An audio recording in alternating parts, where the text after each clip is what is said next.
यह कहानी तकरारपुर गांव की है। तकरारपुर गांव में राकेश नाम का एक आदमी अपने बूढ़े पिता हरिलाल के साथ रहता था। संपत्ति के नाम पर उनके पास एक झोपड़ी, 2 बैल, 1 बकरी और 5 बीघा जमीन थी, जिस पर राकेश बड़ी ही मेहनत से खेती किया करता था। अरे राजेश, जल्दी चलो, तुम्हारे खेत में आग लग गई है। राजू की बात सुनकर राकेश के पैरों तले जमीन खिसक जाती है। फिर वो जल्दी से अपने खेतों की ओर भागता है और वहाँ का नजारा देखकर उसका दिल फट जाते हैं। हे खुदा, ये क्या हो गया? मेरे खेत पूरे जल गए। 6 महीने की पूरी मेहनत बर्बाद हो गई। अरे, अब मैं क्या करूं? मैंने कितनी मेहनत से गेहूं की खेती की थी और मेरी सारी फसल जल गई। अरे राकेश, अपने आप को संभालो। अरे गर्मी ही इतनी है कि क्या कर सकते हैं। इस बार गर्मी के कारण कई खेतों में आग लग चुकी है। अरे भाई, क्या संभालूं? मैं अपने आप को इस बार कर्ज वाले को पैसा कैसे चुकाऊंगा? उसे तो किसी भी हालत में अपना पैसा चाहिए।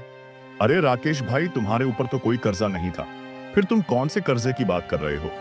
तुम्हें तो पता ही है, मेरे पिता की शुरू से ही तीर्थ यात्रा जाने की बहुत इच्छा थी। इसीलिए मैंने इस साल उन्हें तीर्थ यात्रा भेज दिया था और गांव के जमींदार से कर्ज लिया था।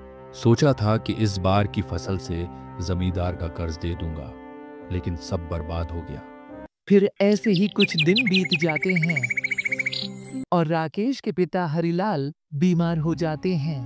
बेटा, अब मेरी तबीयत सही नहीं है और जब से अपनी फसल में आग लगी है, तब से तुम बहुत ही दुखी रहने लगे हो। मैं तुम्हें ऐसे दुखी नहीं देख सकता। पिताजी, क्या करूं? मेरे को समझ में नहीं आ रहा।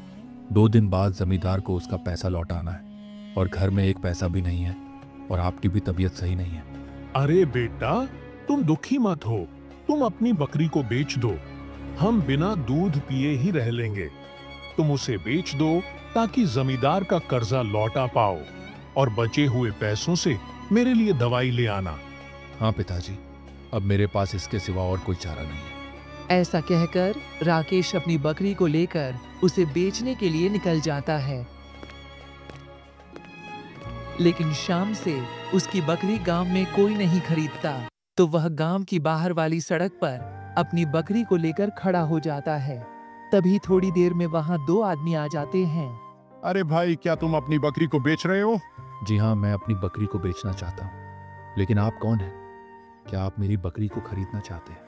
हम दोनों कसाई हैं और हम भी बकरी और बकरे की ही तलाश कर रहे हैं। तो तुम बताओ, तुम अपनी बकरी की क्या कीमत लोगे? राकेश को जैसे ही पता चला कि ये दोनों कसाई हैं, तो वो डर गया। वहां से जाते हुए दूसरे व्यक्ति से पूछा, सुनिए मालिक, आपको बकरी खरीदनी है क्या? राकेश की बात सुनकर वह व्यक्ति रुक गया। अरे भाई, मैं तुम्हारी बकरी खरीद लूंगा, तुम अपना दाम बताओ। कहाँ से लाए हो तुम बकरी को? क्या नाम है तुम्हारा और क्या तुम्हारी बकरी दूध देती है? जी हुजूर, मेरा नाम राकेश है और मैं इसी गांव में रहता हूँ और मेरी बकरी एक समय में 2 किलो दूध दे देती है और मेरी बकरी इतनी सीधी है कि बच्चा भी इसका दूध निकाल ले। अच्छा, तो तुम अपनी बकरी के क्या दाम लोगे? जी हुजूर, मुझे अपनी बकरी के 5,000 चाहिए। लेकिन मैं तुम्हारी बकरी के तुम्हें केवल 3,000 ही दे सकता हूँ। इसी तरह कुछ देर तक दोनों तरफ से मोल भाव होता रहा। राकेश को पैसों की बहुत गर्ज थी। हुजूर, आप मुझे मेरी बकरी के 3,000 दे देना। अरे भाई, मैं तुम्हारी बकरी के 5,000 दे दूंगा। अरे मैं तुम्हारी बकरी के 6,000 दे दूंगा। नहीं भाई, मुझे माफ करना, मुझे तुम्हें अपनी बकरी नहीं बेचनी। अरे भाई देख लो, ये आदमी तो तुम्हें केवल 3,000 ही दे रहा है और मैं तुम्हें 6,000 दे रहा हूँ। नहीं नहीं भाई, मुझे तुम्हें अपनी बकरी नहीं बेचनी। राकेश की ऐसी बातें सुनकर वो दोनों कसाई वहां से चले जाते हैं। अरे भाई, मेरे ये बात समझ में नहीं आई। वह दोनों तुम्हें मुझसे ज्यादा पैसे दे रहे थे, फिर भी तुमने उन्हें अपनी बकरी क्यों नहीं दी? हुजूर, आप तो भले मानस लगते हो। आप तो इस बकरी को पालेंगे और इस बकरी की सेवा करेंगे, लेकिन वह दोनों कसाई थे, इसीलिए 6,000 में भी उनके हाथ में नहीं देता। आप बिल्कुल सही समय पर यहाँ आए हो, वरना हमारे बकरी इन कसाई के हाथों में देना पड़ता। साहब, मैं बड़ी ही मुश्किल में हूँ, इसलिए अपनी बकरी को बेचने निकला हूँ। इस बकरी को मैंने अपने हाथों से पाल पोस कर बड़ा किया है, तो मैं भला इस बकरी को कसाई के हाथ में कैसे दे सकता हूँ? हुजूर, आप इस बकरी को जितना ज्यादा हरा चारा खिलाओगे, ये उतना ही ज्यादा दूध देगी और इसका दूध गाय के दूध से भी ज्यादा मीठा होता है। लेकिन हुजूर, आप कौन हैं? मैंने आपको यहाँ कभी नहीं देखा। वह व्यक्ति राकेश की बातें सुनकर गौर से उसकी ओर देखा। गरीब लोग वाकई में बहुत ही भले होते हैं। इस व्यक्ति को अपनी बकरी से कितना लगाव है, वरना यहाँ तो बड़े बड़े लोग भी अपनी बकरी को कसाई के हाथ में दे देते हैं, पर 1 रुपए का घाटा भी नहीं उठाना चाहते।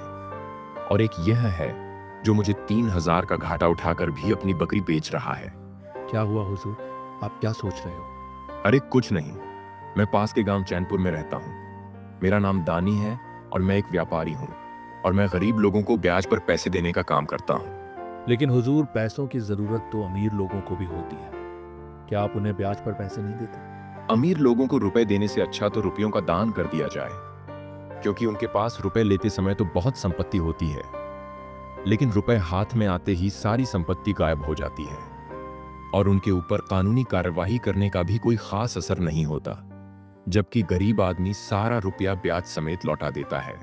चलो, अब तुम अपनी बकरी को मेरे घर तक छोड़ आओ, ताकि तुम्हें मेरे घर का भी पता चल जाए, और कभी तुम्हें अपनी बकरी की याद आए तो तुम उससे मिलने वहां आ सके। फिर वो दोनों आगे की ओर बढ़ जाते हैं। थोड़ी देर चलने के बाद वो दोनों चैनपुर पहुंच जाते हैं। फिर दानी सेठ ने राकेश को पैसे दिए तो राकेश ने फिर से अपनी बकरी को प्यार भरी आंखों से देखा। हुजूर, आपसे एक प्रार्थना और है। आप अपने चरवाहे को बोल दीजिएगा कि इसे मारे पीटे नहीं। ऐसा कहकर राकेश वहां से चला गया और अपने गांव पहुंचकर उसने जमींदार को उसके सारे पैसे लौटा दिए। लेकिन अपने पिता की दवा के लिए उसके पास 1 रुपया भी नहीं बचा। फिर ऐसे ही कई दिन और बीत गए। बेटा, मेरे लिए किसी तरह दवाई ले आओ, क्योंकि मैं तुम्हें इस दुनिया में अकेले छोड़कर नहीं जाना चाहता। लेकिन राकेश के पास 1 रुपया भी न था और वह भी अपने पिता को खोना नहीं चाहता था। तो वह मन में सोचने लगा, क्यों ना मैं किसी से उधार ले लूं। कुछ इस बार पैसे दे दूंगा, कुछ अगले साल चुका दूंगा। लेकिन उधार किससे लूं? क्योंकि पिताजी को स्वस्थ करने के लिए कम से कम 5000 तो चाहिए ही चाहिए, तभी काम चलेगा। और मेरी किसी अच्छे आदमी से जान पहचान भी तो नहीं है। और यहाँ के जो जमींदार है वह गरीब लोगों को अपने ब्याज में ही मार देते हैं। इससे अच्छा तो मैं सेठ दानी के पास ही चला जाता हूँ। इन सबसे तो वही अच्छे हैं, और सुना है वह वादे पर ही पैसे लेते हैं, लेकिन किसी तरह छोड़ते नहीं हैं। और लेकिन यहाँ के जमींदार की तरह गरीब लोगों को कर्ज में नहीं डुबाते, अपना हिसाब साफ रखते हैं। फिर ऐसे ही कुछ दिन और बीत गए, लेकिन राकेश सोच विचार में ही पड़ा रहा। मुझे सेठ दानी के पास जाना चाहिए या नहीं? अगर मैं उन्हें वादे पर पैसे नहीं लौटा पाया तो मेरे घर बार खेत सब बिक जाएंगे। लेकिन राकेश के पास इसके सिवा और कोई रास्ता नहीं था, तो वो सेठ दानी के पास चले गया।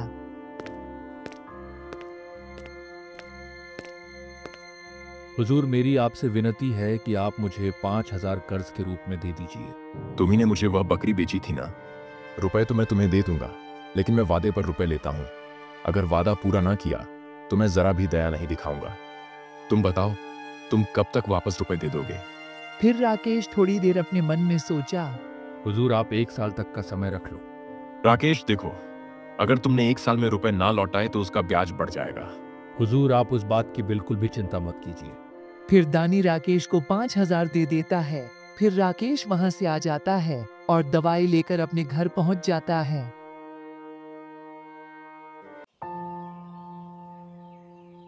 फिर ऐसे ही 1 साल बीत जाता है, तो दानी सेठ ने एक आदमी को राकेश के घर भेजकर उसको बुलाया। क्या अभी भी 1 साल नहीं बीता? लाओ, मेरे रुपए कहाँ हैं? हुजूर, मेरे पिताजी की तबीयत बहुत खराब चल रही है। मैं दिन रात उन्हीं की सेवा में लगा रहता हूँ। जब तक वह जिंदा है तब तक मैं उनकी सेवा कर लूं। पेट का धंधा तो जिंदगी भर लगा रहेगा। और इस बार अच्छी फसल नहीं हुई हुजूर, सारी फसल पानी बिना सूख गई। खुद ही जानते हैं कि मैं किस तरह से अपने दिन बिता रहा हूँ। हुजूर, मैं आपके पैसे कोड़ी कोड़ी अदा कर दूंगा। आप बस मुझे 6 महीने की मोहलत और दे दीजिए, और पिताजी भी 6 महीने में स्वस्थ हो जाएंगे। लेकिन पर याद रखना, मेरा ब्याज बढ़ जाएगा। मैं तुमसे 5000 के बदले 7000 लूंगा। ठीक है हुजूर, जैसा आप चाहे। ऐसा कहकर राकेश वापस अपने घर लौट गया। घर आकर देखा तो पिता का अंतिम समय आ गया था। ठीक है बेटा, तुम अपना ध्यान रखना और कभी भी किसी परेशानी में घबराना मत, उसका डटकर सामना करना। इतना कहते ही हरिलाल की मृत्यु हो गई। राकेश अब तक गर्दन तक पानी में था, अब पानी सर पर आ गया। राजेश ने इस वक्त पड़ोसियों से कुछ उधार लेकर अंतिम यात्रा का प्रबंध किया और अपने पिता का अंतिम संस्कार किया। लेकिन व्रत आत्मा की शांति के लिए पूजा पाठ और बाकी की क्रियाक्रम करने थे। हरिद्वार मृत्यु भोजन जैसे कई क्रियाक्रम करने थे। ये मेरे पास पिताजी की सेवा करने का आखिरी मौका है। मुझे सभी पूजा पाठ करवाने भी जरूरी है ताकि मेरे पिताजी की आत्मा को शांति मिल सके। लेकिन इनमें बहुत खर्चा है और मेरे पास तो 1 रुपया भी नहीं है, और अब तो शायद सेठ दानी भी पैसे नहीं देंगे। फिर भी मुझे एक बार उनके पास जाकर तो देखना चाहिए। क्या पता वह मेरी ऐसी हालत देखकर मुझ पर थोड़ी सी दया खा जाए। वैसे भी वह बहुत नेक दिल इंसान है। 5,000 रुपया उनके लिए कौन सी बड़ी बात है। फिर सीधा राकेश सेठ दानी के पास जाता है। लेकिन राकेश के रास्ते में एक एक कदम बड़ी मुश्किल से बढ़ रहे थे। मैं किस मुंह से सेठ जी के पास जाऊं? कुछ ही दिन हुए हैं। कर्ज लिए 6 महीने में पिछले कर्ज लौटाने का वादा किया था और अभी फिर से कर्ज मांगू। पता नहीं सेठ जी क्या बोलेंगे। यह सब मन में सोचते सोचते राकेश सेठ दानी के पास पहुंच जाता है। लेकिन वहां सेठ जी पहले से ही अपनी नौकर पर चिल्ला रहे थे। तुम समय से काम क्यों नहीं करते? अभी तक आटा पिसवाकर क्यों नहीं लेकर आए? इतने में ही राकेश उनके पास आ गया। राकेश, तुम यहाँ क्या लेने आए हो? तुम मेरे पीछे क्यों पड़े हो? मेरे पास इस वक्त तुमसे बात करने का समय नहीं है। सेठ दानी की यह बात सुनकर राकेश मायूस हो गया और कुछ ना बोल सका और अपने मन में सोचने लगा। ले राकेश, तू इसीलिए आया था ना यहाँ पर इनकी डांट सुनने। राकेश की शक्ल देखकर सेठ दानी को उस पर दया आ गई। बताओ राकेश, तुम यहाँ किस काम से आए थे? कुछ नहीं हुजूर, मैं तो आपसे हालचाल पूछने आया था। क्यों झूठ बोलते हो? क्या तुमने ये कहावत नहीं सुनी? किसान बिना किसी मतलब के किसी दूसरे के पास नहीं जाता। इसलिए बताओ, तुम यहाँ किस काम से आए थे? राकेश फूट फूट कर रोने लगा। राकेश को रोता देख सेठ दानी को यह समझते देर न लगा कि उसके पिता की मृत्यु हो गई है। तो सेठ ने राकेश से पूछा, क्यों राकेश, तुम्हारे पिता अब इस दुनिया में नहीं रहे? हाँ हुजूर, आज तीसरा दिन है। रो नहीं राकेश, रोने से क्या फायदा, सब्र करो। खुदा को जो मंजूर था वो हुआ। ऐसी मृत्यु पर गम नहीं करना चाहिए। हुजूर, मैं आपसे कुछ कहने आया हूँ मगर हिम्मत नहीं हो रही, क्योंकि अभी पिछला पैसा ही बाकी है। अब और किस मुंह से मांगो? लेकिन खुदा जानते हैं, कहीं से भी 1 रुपया मिलने की उम्मीद नहीं है। काम ऐसा आ पड़ा है कि अगर ना करूं तो जिंदगी भर पछतावा रहेगा, और आपसे कुछ कह भी तो नहीं सकता। आप इतने बड़े सेठ हैं, यह समझकर दे दीजिए कि आप दान दे रहे हैं। मुझे केवल 5,000 की ज़रूरत है। अगर मैं जिंदा रहा तो आपके एक एक पाए पाए चुका दूंगा। लेकिन हुजूर, आप इस समय माना नहीं कीजिएगा। 5,000 रुपए तो हो ही गए हैं, और 5,000 रुपया और मांगते हो। 1 साल में 15,000 रुपए हो जाएंगे। इसकी तुम्हें कोई खबर है कि नहीं? अगर खुदा की कृपा रही तो इस बार फसल से 10,000 रुपए आ सकते हैं, और अगर खुदा ने चाहा तो 6 महीने के अंदर अंदर मैं आपके 15,000 तो दे ही दूंगा। फिर सेठ दानी ने राकेश को 5,000 रुपए दे दिए। फिर कुछ दिन ऐसे ही बीत गए और राकेश ने खेतों में कड़ी मेहनत करना शुरू कर दिया। और वो रात को रात और दिन को दिन नहीं समझता और दिन रात खेतों में लगा रहता। राकेश की मेहनत देखकर गांव वाले भी बहुत हैरान थे। राकेश, इस बार तो तुम्हारे खेतों में काफी अच्छी फसल हुई है। इस बार बेड़ा पार हो जाएगा। तुम्हारा 10,000 रुपए तो कहीं नहीं जाएंगे। अरे भाई, ये सब खुदा की ही कृपा है। बस मेरी फसल कटने तक कोई समस्या ना हो। अरे तुम चिंता मत करो, इस बार तुम्हारी अच्छी आमदनी होगी। ठीक है, चलो अब मैं चलता हूँ। ऐसा कहकर वो आदमी वहां से चला गया। इस बार जैसे ही फसल बिकेगी मैं उसके बाद सारा पैसा सेठ दानी जी के पास जाकर उन्हें दे दूंगा, और अगर उसमें से वह मुझे कुछ देंगे तो ही मैं लूंगा, वरना मैं उसमें से 1 रुपया भी नहीं लूंगा। फिर एक दिन रात होने पर राकेश खेत की रखवाली के लिए मशाल लेकर खेतों की ओर चला जाता है। वह जैसे ही खेत के वहां पहुंचता है तो हवा के झोंके से मशाल की चिंगारी उसके खेत में जा गिरी और देखते ही देखते उसके पूरे खेत में आग लग गई। और कुछ ही देर में राकेश की आंखों के सामने उसकी पूरी फसल राख हो गई। राकेश सारी इच्छाएं जल गई, गरीब की कमर टूट गई और उसका दिल बेट सा गया। परोसी हुई थाली हाथ से छीन गई। रोते हुए राकेश घर लौटा आया, लेकिन उसे सेठ दानी के रुपयों की चिंता सताने लगी। मुझे अपनी कोई चिंता नहीं है। भूखे रहना और रूखी सूखी खाना तो किसान का काम है। मुझे चिंता तो केवल कर्ज की है।